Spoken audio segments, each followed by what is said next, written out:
Good afternoon, everyone. I hope you all are doing good. So, our today's new topic is breast abscess.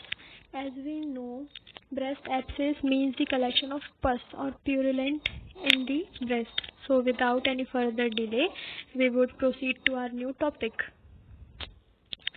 Breast abscess, its definition is: sometimes a bacterial infection can cause pus to collect in localized area just below the skin. When a pocket of this pus forms in the breast, it is known as breast abscess. Clearly, it is seen that sometimes what happens, bacteria invade in our body and it collects in an area or an localized area below the skin. Then when that skin or when that pocket forms pus, it is known in the breast, it is known as breast abscess. Etiology or causes of breast abscess. The most common cause of breast abscess is bacterial infection, and the most common bacteria involved is Staphylococcus aureus.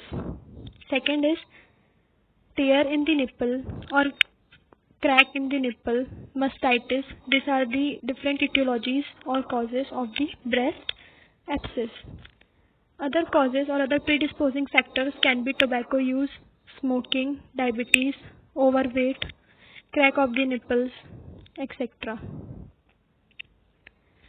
Breast abscess classification or types of the breast abscess. Breast abscess can be classified into lactational and non-lactational. Non-lactational is further divided into two types, that is central and peripheral.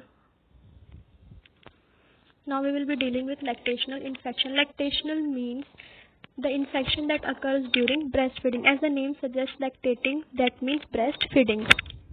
First point is, when infection does occur, it usually develops within the first 6 weeks of breastfeeding or occasionally during weaning.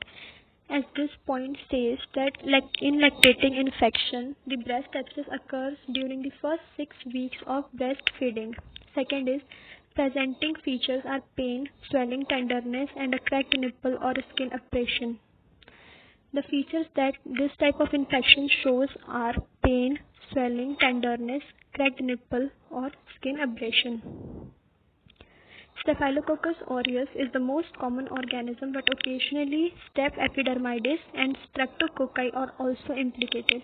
The most common cause of lactating infection is Staphylococcus aureus, and the predisposing factor are occasionally sometimes other organisms that contribute to lactating infection are Staph epidermidis and Streptococci. Drainage of milk from the affected segment is often reduced, causing stagnant milk to become infected.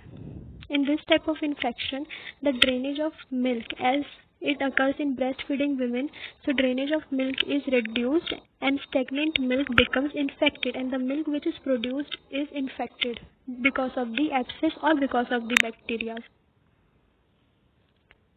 Second is non-lactating infection. So in non-lactating infection, its first type is central or periareolar infection. As the name suggests, this type of infection occurs in the center part of the breast.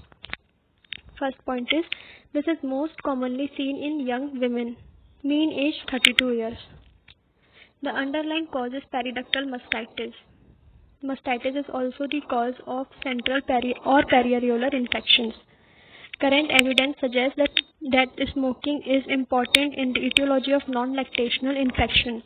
Substance in cigarette smoking either directly or indirectly damage the subareolar ducts and damage the breast tissue, become infected by either aerobic or anaerobic organism. That means cigarette smoking is the main evidence that causes non-lactating infection. It is as it occurs in the women who are not breastfeeding or who are non-lactating. So the main cause is smoking.